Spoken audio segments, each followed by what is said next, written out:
I'm Vin. I'm Sori. And this is Akron Lewis, Country Boy. For timely, topical, political commentary, you can hit us up at Middle America with Vin and Sori. Pretty soon here, we're going to be having a regular special guest so that Middle America could even be more objective and more middle.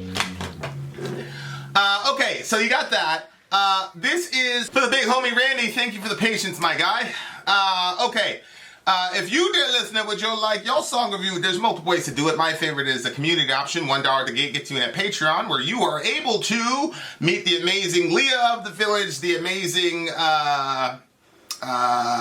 you won't meet Randy because he's not on. But the mighty Ian, of course, the mighty Kellandros, the great Chris Culp. You get to meet all these wonderful people. They'll recruit you to an alliance, and then you guys pull your points together and you cash them in for a song, and that's one of the ways that we do songs. Another way to do it is the filthy capitalist option, and Randy's actually a Middle American. He's one of my buddies on Middle America. He's 1000% a capitalist. Oh, yes? Yeah. You and him were separated at birth. Good Lord. So Randy requested this. It's a country song. Normally don't do country songs, but Randy's my guy, so I couldn't say no to the big homie. So this is Country Boy by the band, by Aaron Lewis. Let's go. Now I grew up down an old dirt road in a town you wouldn't know. My pops picked the place up for $1,500 back in 1964. My grandfather was a drinker back in the day, he put him down.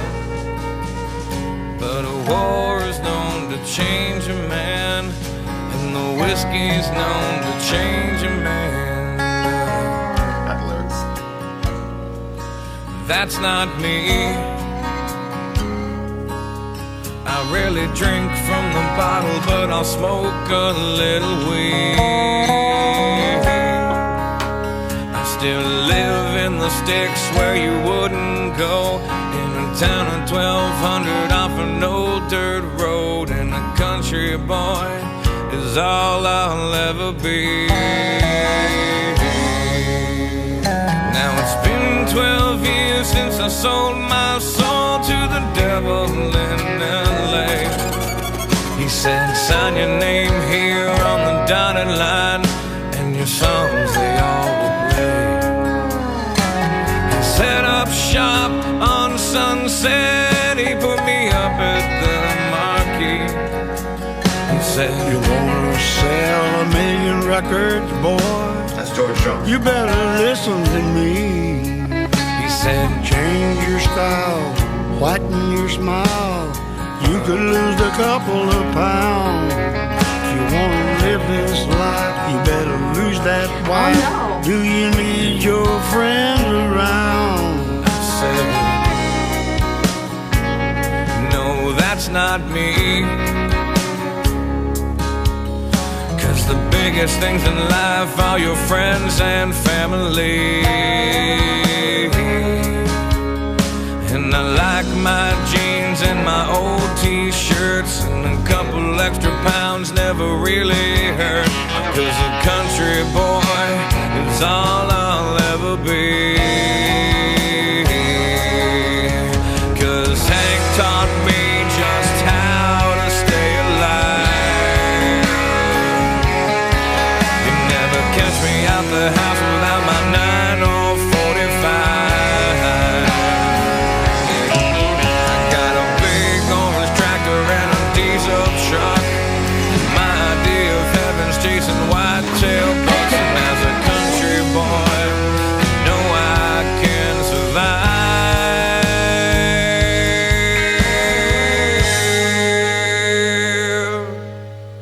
Now 2 flags fly above my land and really sum up how I feel. One is the colors that fly high and proud, the red, the white, the blue. The other one's got a rattlesnake with a simple statement made. Don't tread on me is what it says, and I'll take that to my grave. Because this is me. I'm proud to be American and strong in my belief. And I've said it before, but I'll say it again, 'cause I've never needed government to hold my hand. And I've said it before, but I'll say it again, 'cause my family's always fought and died to save this land. And a country boy is all I'll ever be.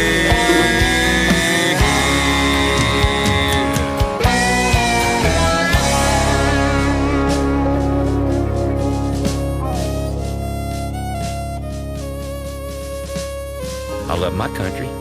I love my guns. I love my family. I love the way it is now. And anybody that tries to change it has to come through me. That should be all of our attitudes. Because this is America, and a country boy's good enough for me, son.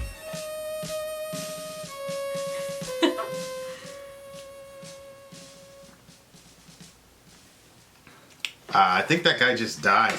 Which one? The one that was just talking?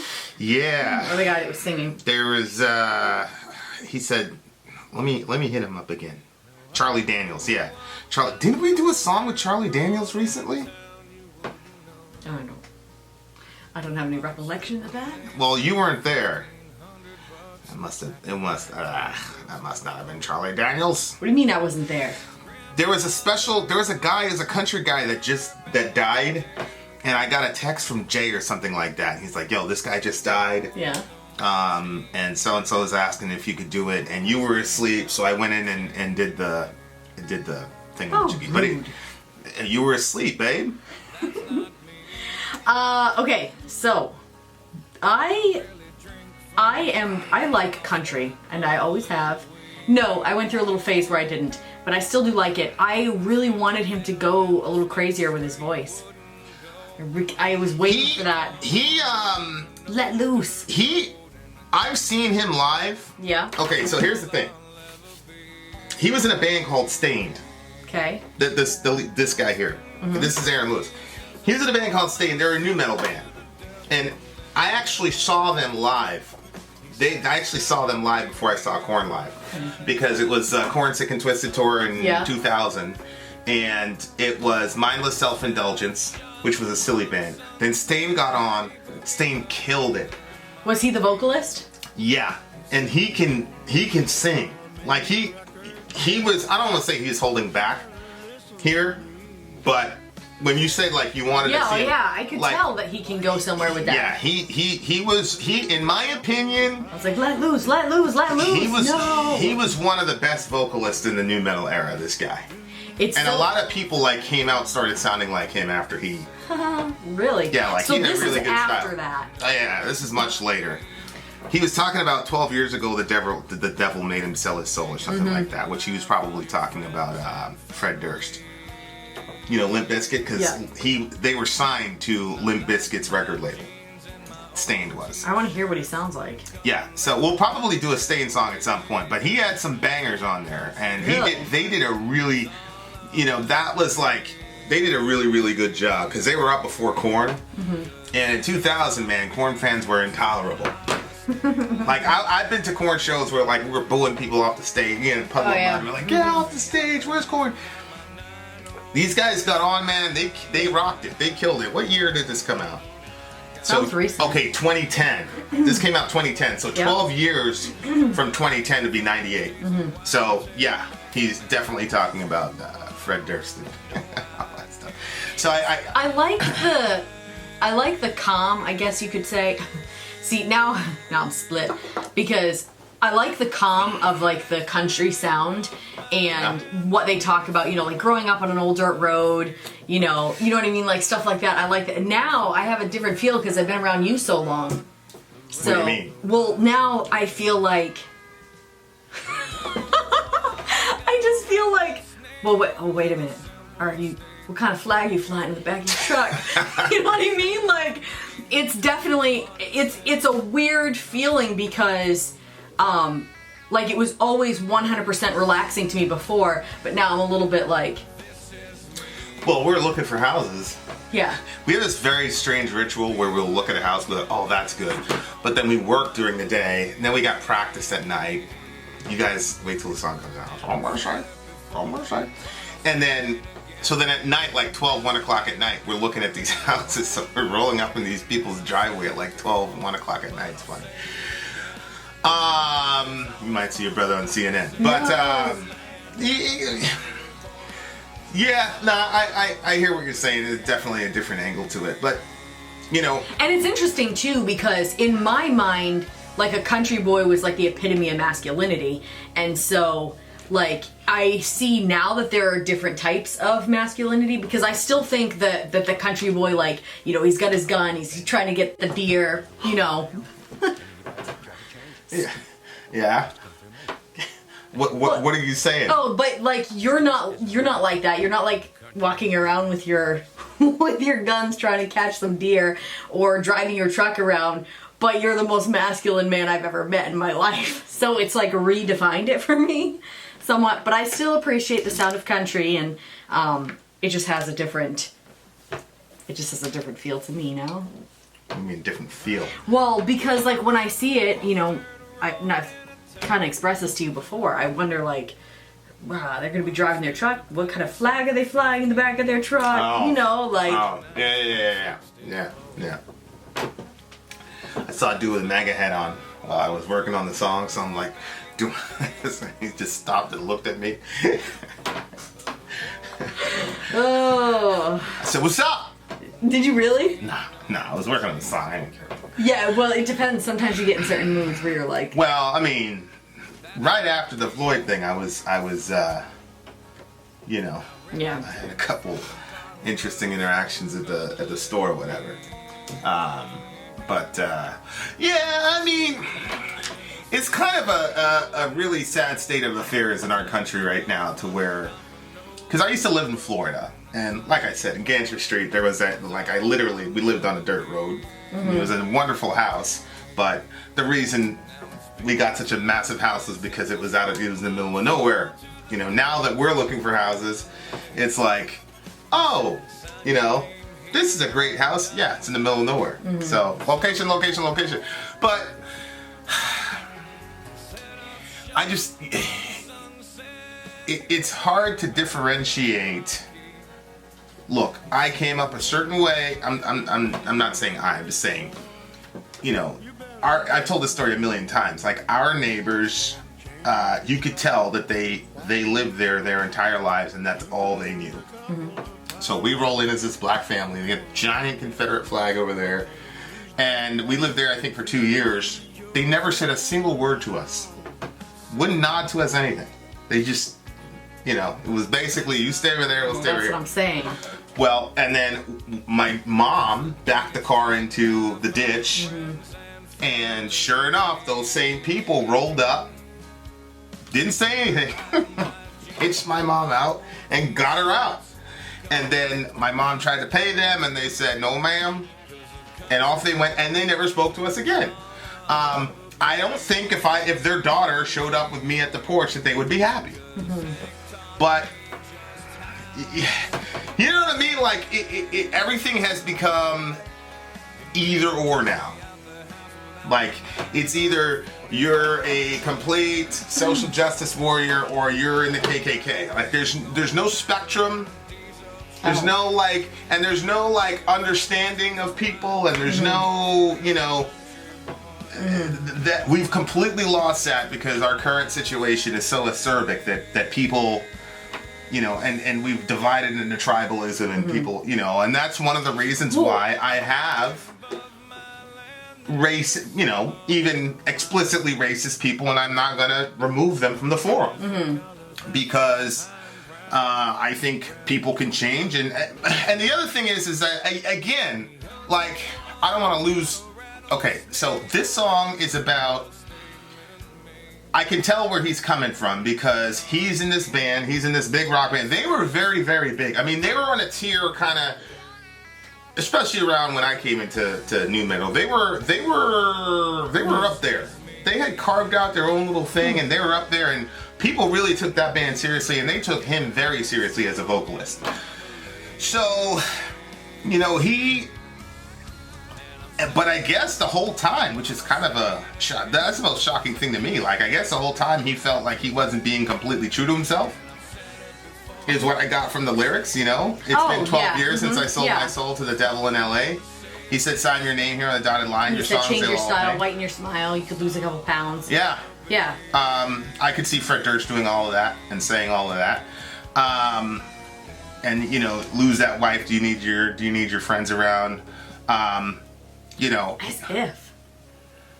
I don't think anybody told him to lose his wife, per se. I just think the stuff that happens with rock stars on the road, it's like, this is what we do. This is what you're supposed to do. You know what I mean? So in that sense, he would lose his wife. And then, do you need your friends around? Because they can't come with you. You're off being a rock star. They can't go with you. Circle got small. Everybody can't go. Well, I mean, if so you said he was in like a new metal band? Oh, yeah. So like the new metal crowd is probably not going to want all these, you know, dicks coming around. You know Yeah, but again, it's like, what are they going to do? They're going to travel with them on the bus? They got lives. They got to work. Yeah. You know, they got families to maintain. So that was pretty shocking to me. I was like, wow. Like, the whole time you're not... See, I looked at it like he was just a multi-dimensional artist and he could do country or he could do metal. But I guess the entire time, like, country was his main go-to. Yeah. But you would have never guessed that he was a country guy. Like, he dressed up like a new metal player, like a regular new metal dude. Like, if you see how they dressed and stuff, like, there was no inclination that he was a country. If you Google, like, Stained 1999, I'm doing that right now, and you see like how he presented, he did not present as a country guy at all. Not even close. So, I don't know. You know, like right there. Oh my gosh. Yeah, like it's that kind of hip hop style that everybody had. Which you know? one's him? That's him. Oh my gosh. He's got the Pumas, which you had to have if you're a new metal. Adidas. I mean Adidas, which everybody had to have because Korn, you know. Yeah. And then he's got the jeans and the like. Yeah, that's wild. He doesn't. He has a piercing in his eye. I'm gonna screenshot that. Yeah, he doesn't look country at all. Yeah. So, I could definitely see like, you know, him feeling that way. And you know, I think Durst was right. If he would have showed up looking like a country dude, people would have been like, what the hell is going on? Well, yeah.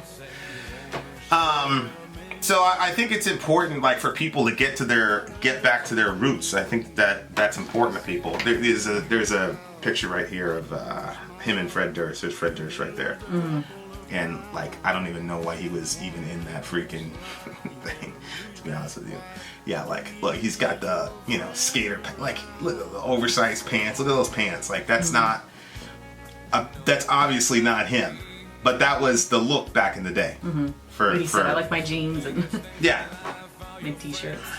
Yeah, but again, like, those type of jeans, that's not those aren't the things that country boys would wear. No, Like, you know, that's just that's just the complete new metal aesthetic, you know. So anyway, me and Randy, I think the inspiration for him asking for this song was I shot a video in Middle America on the 4th of July. Because even though I have a lot of criticisms for America, I love America to death. Literally. So, you know, this is my country. You know, I was born in Jamaica, but America is my country. Like, you know, and you go to sporting events and you hear the anthem. To this day, if I go to a sporting event, I hear the anthem, it still chokes you up to this day. For me, anyway. Just because it has a lot of meaning for me. And so, in 2000, it's interesting too because, you know, he's talking about "Don't Tread on Me," the yellow, you know, the flag with the snake on it. You know, it says "Don't Tread on Me." So around 2000, so Obama got in there 2008. 2009, there was this rise of a group called the Tea Party, and the Tea Party were these very far right type of, like, almost. I would not compare your current Trump follower to a Tea Party person, because the Tea Party folks, in my opinion, were extremely educated and were probably the most successful parapolitical organization in my lifetime. Like, they got stuff done and they threatened people politically And of course, they had the whole Second Amendment energy with them and all that, and they used that as their flag because the whole aesthetic was, hey, we're going back to our founding fathers. The Tea Party was sort of like the shot across the bow for a revolution, and they were basically saying we're going to take back our government.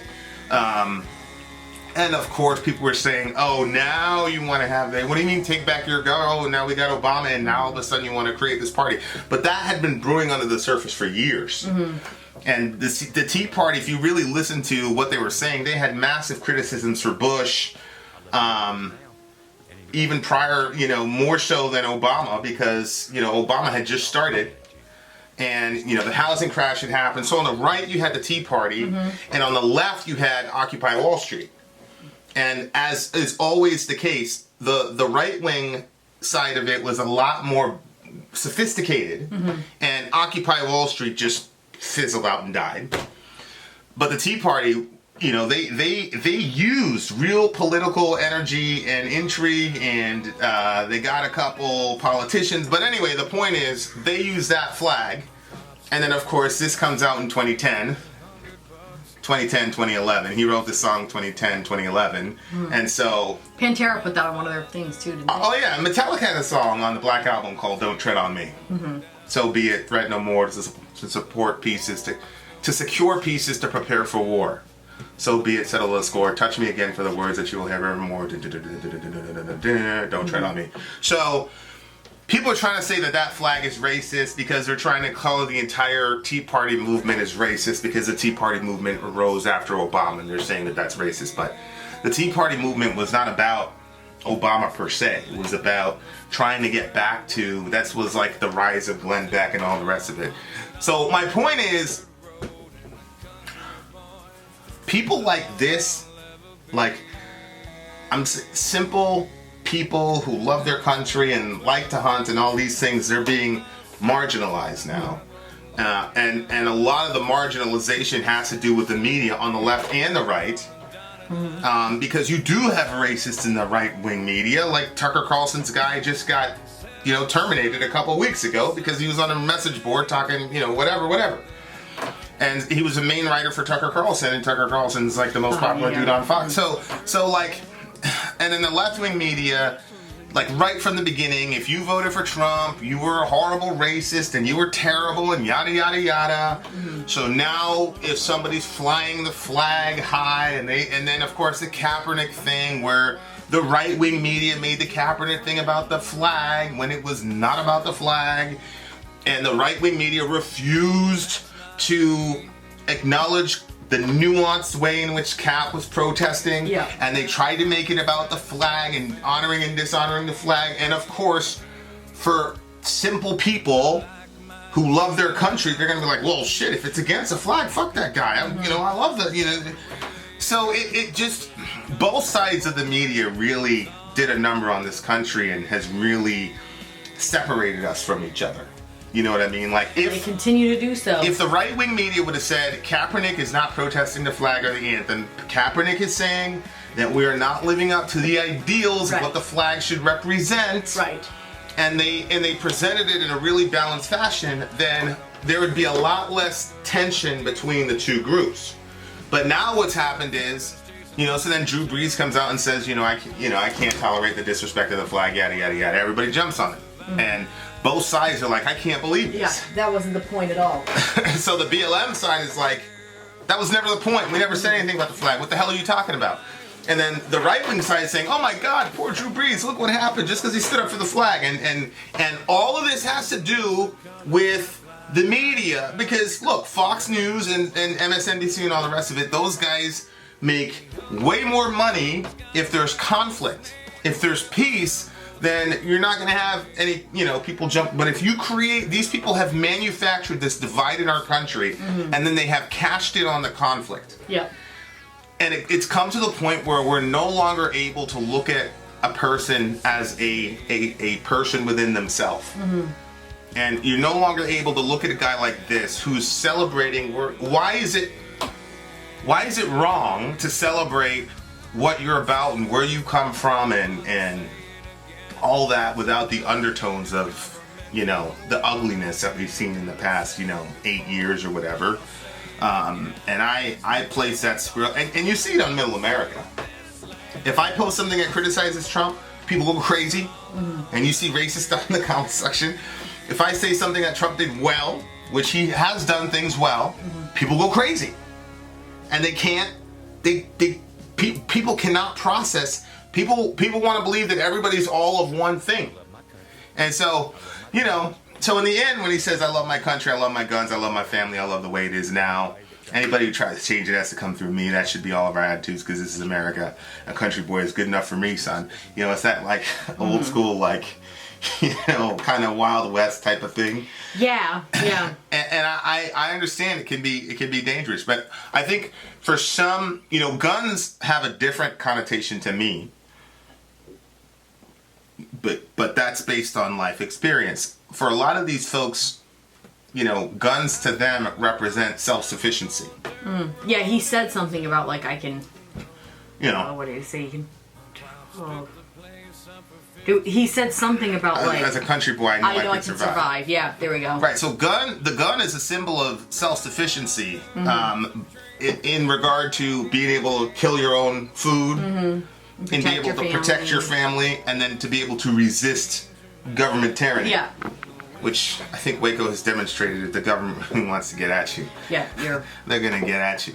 But symbolically speaking, that's what the gun represents too. So he's saying he loves his guns. And look, whenever you hear about these active shooter situations or whatever, it's never some guy from the backwoods of South Carolina that's going around blitzing everybody. Yeah. It's some crazy, and a lot of these active shooters are white people, white males, no doubt about it. But it's not people like this. Like, you're more liable to get blitzed in Chicago by Daquan than to get shot by Randy 10-1. Am I wrong? No, you're not wrong. It's just that, it's a one-sided way of looking at the world. And I understand that now. The mentality of the country boy, or the ending of the song where he's saying, "I love my country, I love my guns, I love my family. I love the way that it is now, and anyone that tries to change it has to come through me." There's this idea that things are good and calm, and this is country and stuff, and I always appreciated that, and I loved that, and I was like, yeah, I was even on board with the guns. I'm not on board with going out and shooting people, but I am on board with the self-sufficiency side of it. But then when you jump into an interracial relationship and you see the other side of it, and you see racism, and you see I always used to cry when I heard the national anthem, and now you get emotional about it, but I don't. There's too much fractures in our country. There's too many things going on, and there's too many people that they're all American, but they're not even looking at all men are created equal, and that I can't stand that. I can't stand that. And the discussions that I've had on Facebook, it's like people are so blinded to the fact that they have lived a certain way and their family has not been threatened, and they feel like the rest of the world is in the same situation they're in, and they're not. So when he says, "And anyone that tries to change it has to come through me," I don't like that anymore, because I don't feel like I feel like there are things about our country that needs to change. I don't want to have to worry that my kids are going to get shot when they go out. I don't want to worry that there's going to be unfair treatment of them because they're not all white. Yeah. No. I'm never worried when Selah goes out. I don't worry that something like that's going to happen to her. I absolutely worry about it for my boys. Yeah. They go out to the store and I worry. You know, what if they make a mistake? What if they do something stupid that little boys do? And then, somebody is not okay with that more because of the color of their skin than the fact that they're, you know what I'm saying? Obviously I understand that. But again, that's coming from a specific view of the world, that things are generally okay. Mm-hmm. And I think that there is a certain mindset, I'm not going to say it's a country mindset, I don't really know. I think there are certain groups of people that have this kind of mindset that he's expressing here, and they're not I think that you could categorize it as racism, but it's not like hateful racism. It's just like, well, you know what? You keep your people over there, we'll keep our people over here, and we're just gonna all live our lives. Like my neighbors. And like, yeah, like that. Like, let's just, you know. And I mean, we're watching that show right now, or we kind of watched a couple of them, you know, where these people are trying to matchmake and they want, you know, they're Indian people and they want other Indian people. Right, and the girl's Guyanese, and that's a massive concern for her. Right. Yeah. Right. So it's like, well, other people feel it too. That's the human. It's it's the human condition. And so I personally don't have a problem with, you know, racists saying like, no, I'd rather, because there are complications when you mix races. There is things that are, you know, there's things that you don't understand about my culture, and there's things that I don't understand about yours a certain way. And I'm not sure necessarily that that's the color of your skin, or more so where we grew up. You grew up more in the Bronx, and I grew up in Maine, and I didn't move around. I stayed, you know what I mean? Like, so those, you know, pose different things. But yeah, I just think that, so personally, like I said, I don't want people getting violent over race mixing, but I understand people saying, well, no, I want, you know, like there was somebody that was saying, you know, like, I don't want my kid to marry someone that's brown because they're never going to have kids that are going to look like them. And like, I understand where the person's coming from. You know, they're never gonna have a kid that looks like their white kid. Like, it's not gonna happen. So they're never gonna be like, oh my, like Selah she looks just like me. Yeah. So, you know, my parents will be like, oh my gosh, it's like having you all over again. Yeah. Well, it's not like that when you race and mix. It just doesn't turn out that way, you know? When you race mix. Listen to this one. I don't, I'm hood's not in the okay. trunk. Stop. I don't have a problem with, you know, but I don't want the hate that goes along with it. It's like this hateful thing, and you're like, you know, you think that you're better than other people and you want to kill people, or like all those things. I'm not, you know, and I understand that what I'm saying is extremely racist. I do understand that. But I'm just saying, I understand where some people are coming from, as long as it's not coming from a place of hate. I just think, I think it's one of the things I'm very excited about, the format change in Middle America, because we've got somebody in the community who is able to say, okay, Vin said this, here's this, and she's able to come back with facts and things like that, and it's just a really cool thing to where it's she like did good. Being able to find somebody. This should have been included in the Middle America video. I'm right, like, right, and then to be able to find somebody that you're on the, you know, she's more right leaning, and I don't know what I am, depending on, you know, what video topic, but to be able to. And she's, you know, it's Leah, obviously. I mean, she's been with us since, like, the very beginning. And to, like, to me, like, the relationship that we have is kind of like, if we were able to take that type of relationship, or even you see Crystal and Sagar, which they're kind of more, they have so much more in common than not. I very rarely ever see them disagree. But, like, these type of situations where people on the opposite side of a given thing, but they're able to interact with each other in dignity and an assumption of goodwill, and an assumption that you might have a blind spot, she might have a blind spot. If you rewound our country back 10 years ago and the thought leaders set that as the precedence, we'd be in a completely different environment right now. But again, it's just like with every story. You never read you know, Frodo was just chilling in the Shire the whole time. It would never be a classic. You've got to have that conflict because people are drawn to conflict. So we have, you know, it's a famous, you know, line about manufacturing consent, but we're also manufacturing dissent with one another. So they manufacture consent for the elites, but they manufacture dissent for the common unwashed masses, and we got each other at each other. We're at each other's throats right now. And nobody can talk with any sort of nuance whatsoever, because the minute that you step on a certain verbal landmine, it's over. What did you just say? Like, right, I guarantee you in the comment section, they're going to get at you for using the term race mixing. They're going to, even though you're in an interracial relationship, it doesn't matter. They're going to get at you and it's going to be the end of the world. So, I mean, I understand the nostalgia that he has. I agree with you. I hear that falls on my ears differently. Like, hey, this is the way it is and it should never change. And then I'm like, well, hold the fuck on, sir. Yeah. I appreciate you. I respect you. But stuff's got to change. Stuff needs to change, yeah. But he has a different lived And that's experience. what I'm saying. That's why I laughed when he said that part, because I was like, well, yeah, for you, It's been good, Right. but it's not been good for everybody. And I think too, But I understand where he's coming from. well, so do I, because I didn't realize that I was a racist until like a long time after we were together. I started like, oh, that's weird. Oh, that's not good. Well, everybody knows I love my mother to death. Yeah. But my brother texted me a couple months ago. He's like, yo, Mom was racist as hell. Yeah. She was racist. And like, and that's where I understood like the complexities or stuff. Like if I say that somebody's a racist, like, I just don't understand, like, especially with original sin, like, you're gonna probably be a racist. And if you're a dude, you're probably gonna be a chauvinist. Absolutely. Just by default, because we're all sinners. And we all are inclined to self-worship. So if you're a man, you're going to, surprise, males are supreme. Surprise. And if you look in the mirror, you know, you even see with the Nick Cannon situation, where Nick Cannon was talking about white people don't have melanin, and they were raised in the mountains of the Caucasus Mountains, which is, you know, Louis Farrakhan false history stuff. And that's why white people are savages, yada, yada, yada. Like, everybody is, you know, whatever, and everybody's looking at the world through the lens of their lived experience. You have to listen to other people and see where they're at. That doesn't mean that I don't, you know, you know, if I perceive something to be something, I'm going to say it.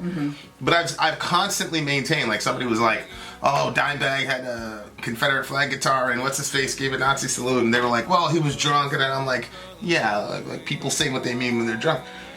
I don't have a problem with like overlooking that and saying Phil Anselmo's a gifted artist or whatever, you know. So I just think that it's a crazy commentary. This came out in 2010. I think it gets interpreted differently in 2010 than it does in 2020. Yep, I agree. You know, because this is what the media has successfully divided us from one another. And that's why I shot that video about 4th of July. And, you know, there are some cynical people that, you know, you're not even allowed to celebrate. That's the thing that kills me right now. It's like you're not allowed to be proud of your country. Like, name me a country that has a flawless record of human interaction. Like, get the fuck out of here. Like, you know, it's like Cat Williams said to the guy who was saying that Mexico is better than America. And Cat Williams said, "Mashallah, go to Mexico." And Cat Williams is black. Like, so like, we're in a crazy day and age. You can't even celebrate your country. Like, get out of here, bro. Like, you know. You don't like it, then change it or leave. But don't sit there and complain. And don't tell me I can't celebrate my country. Get the fuck out of here. Anyway, so it's a 9.6 for me. Actually, it was a decent country song. He wasn't bitching about his dog and stuff, so I'm with that. It's a 9.3 for me. It would have been higher if he would have gone a little nuts with his voice, but Rest in peace to all the country legends. So there you go. And I also think it's probably different that he smokes weed, because you never hear that in the country. No. They always talk about their whiskey. They never talk I about know. the That ganja. one surprised me. It made me laugh. Shout out to the big homie. He's like the new version of all that. So I don't know what we just did with this song. So there you go. People Enjoy. are gonna love it or hate it. Vin out. Sorry out. Gone. God bless America. 45. I got a big orange tractor and a diesel truck. My idea of heaven's chasing white-tailed bucks, and as a country boy, you know I can survive.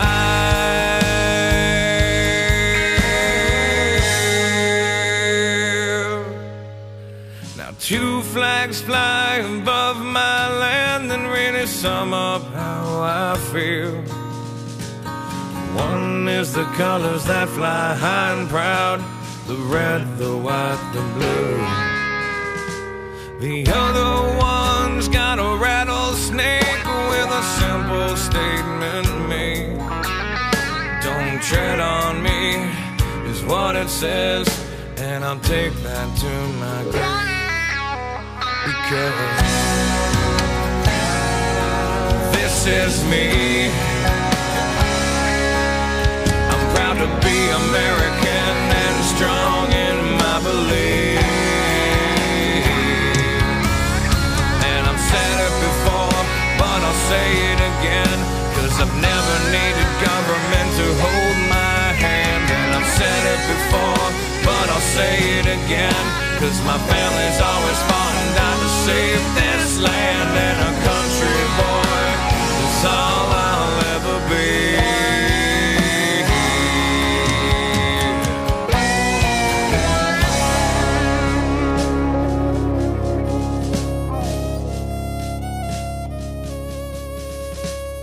I love my country. I love my guns. I love my family. I love the way it is now. And anybody that tries to change it has to come through me.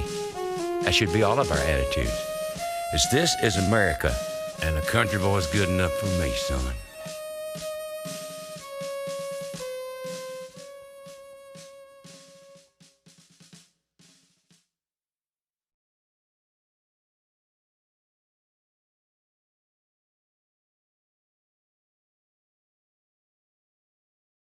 Now I grew up down an old dirt road in a town you wouldn't know. My pops picked the place up for $1,500 back in 1964.